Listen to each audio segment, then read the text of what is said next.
you put a camera on a thug. Everyone, please welcome the First thing out of his mouth.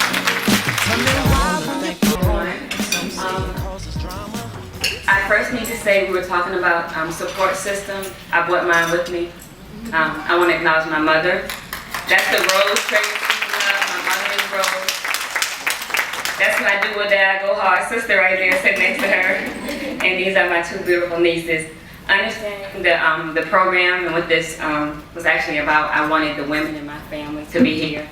And like TT, I might get a little teary-eyed. I need y'all to know this is the first time I've told my story in front of my mama.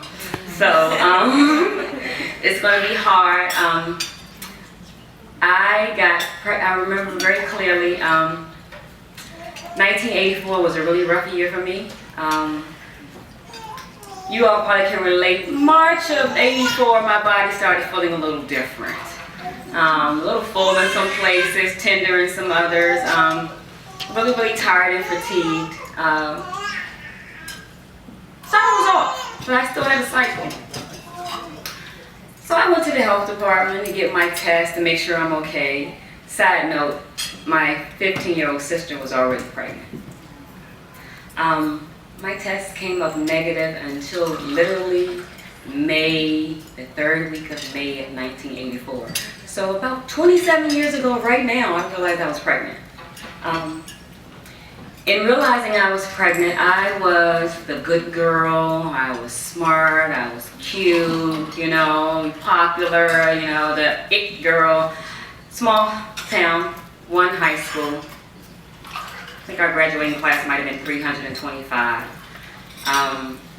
At the time when the test came back positive, I remember my girlfriend took me in her Pinto to Trey's dad's house to tell him that the test was positive, and he simply said, I know. So, my mother was doing part-time daycare for social services for this little boy named Xavier. A little girl named Tamika who would live in the low-income housing right next to the home we had at the time. Tamika had Xavier at 14. Beautiful little boy. He was so happy and bouncy, and we all used to rush home to help take care of Xavier.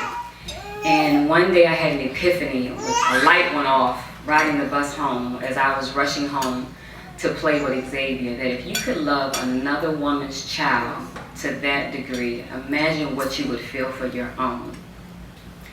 So in that moment, I realized that I was going to be a mother.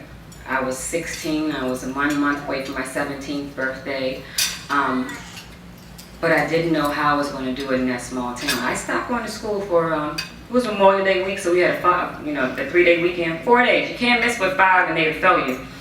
I told my mother I wasn't going to like the school. The pressure was too much. My name was mud in the halls. I heard the gossip, the snickering, the laughing. The ex-boyfriend had moved on to the new girl, and they were hanging out at the beach. Memorial, all of them. Yeah, it was just so stressful. And I wasn't diagnosed at the time, but I'm positive I was clinically depressed. It was November 16th. I remember my mother was very upset. She didn't want me to have that relationship with him, but I felt it was important, having not had my father in my life, that I give him an opportunity to be a father to his son. November 28th, Trey was born, and in that moment, I realized the unconditional love that my mother had for me, because I saw it the second that they showed him to me. I realized that I owed him better than the circumstances I brought him into. So, graduating school became mandatory. My mother moved shortly thereafter when we lost the home, and another setback for our family, but still, I told you she's a strong woman. We stood fast. I saw the example. Virginia State University, it took me 6 years to graduate, but when I fill out my resume or sign an application, they don't care. All they care is like, I got a BA in sociology with a minor in administration of justice.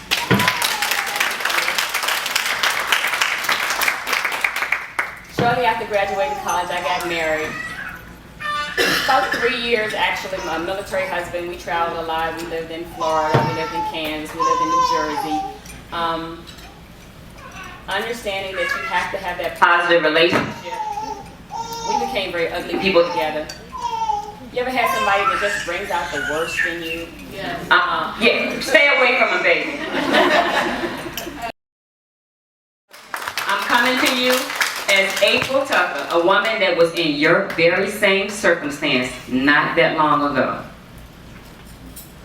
Don't deal with the negative relationships because they bring you down, and you teach your child the wrong message about love. And when they follow that pattern, you know it came from you. The pain, you have to acknowledge it and work through it, because what's on the other side, God is my witness, it is so worth it. Stand fast. Have a plan. My plan was finishing college. I didn't know what I was going to do after that, but I know if I had that degree, they would give me an opportunity to do something. So whether your plan is vocation, because a whole lot of people with degrees are unemployed right now. You got a trade, you got a job. Whether it be nursing, legal aid, whatever it is, find something that you're interested in doing and find a way to get paid for it. When the days get really hard and you're overwhelmed, as it can be as a single mom, I was married for 3 years, but I've been a single mother for 24. The people that are in your support system, there is no shame in asking for help.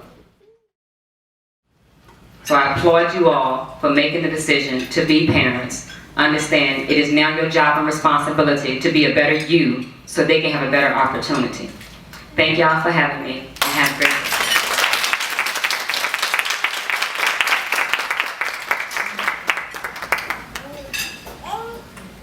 You all please give April Tucker another round of applause.